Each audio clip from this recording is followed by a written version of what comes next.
શું PCOD life threatening condition કે disease છે કે એ પીસીઓડી એ જાન લઈ શકે એટલે કે જીવલેણ છે? તો એના વિશે ડિસ્કસ કરીએ. પીસીઓડી એક મેડિકલ કન્ડિશન છે કે જેમાં દરેક સિસ્ટમ ઇન્વોલ્વ થાય છે ફિમેલની કે ટીનેજ ગર્લ્સની એજ પ્રમાણે એના અલગ અલગ સિમ્ટમ હોય છે.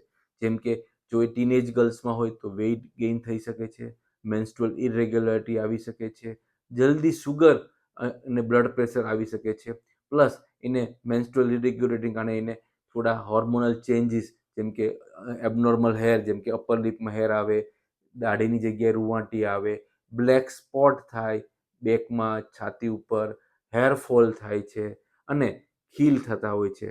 પ્લસ જ્યારે એ નિયર ટુ પ્રેગ્નન્સી પ્લાનિંગનો ફેઝ આવે તો એ લોકોને પ્રેગ્નન્સી કન્સીવ થવામાં, નેચરલી કન્સીવ થવામાં ટાઈમ લાગતો હોય છે. અને મેન્સ્ટ્રુઅલ ઇરેગ્યુલેટરને કારણે વેઇટ ગેઇન થાય, ફ્લો ઓછો આવે અને થોડો સ્વભાવ ચીડિયો, મૂડ સ્વિંગ્સ, આ બધા જ ફેક્ટર એને અફેક્ટ કરે છે. પણ જ્યારે એ અનકન્ટ્રોલ રહે છે તો એ પ્રેગ્નન્સીમાં પણ એને કોમ્પ્લિકેશન થઈ શકે, જેમ કે એમાં સુગર આવી શકે, જીડીએમ એટલે ડાયાબિટીસ વિથ પ્રેગ્નન્સી થઈ શકે, બ્લડ પ્રેશર આવી શકે અને લેટ એટલે અરાઉન્ડ 40-45 યર્સ એજમાં એને એન્ડોમેટ્રિયલ હાઇપોપ્લેસિયા કે એન્ડોમેટ્રિયલ કેન્સર જેવા રોગ્સ પણ થઈ શકે છે જો પીસીઓડી કંટ્રોલ ના રહે, વેઇટ વધે અને સુગરને એ બધા મેડિકલ કન્ડિશન જોડે હોય તો. તો એ લાઈફ થ્રેટનિંગ નથી પણ ક્રોનિક ડિઝીઝ છે જે દરેક સિસ્ટમને ઇન્વોલ્વ થતી હતી એ દરેક ફિમેલને દરેક એજ પ્રમાણે એની અસર થાય છે. Thank you.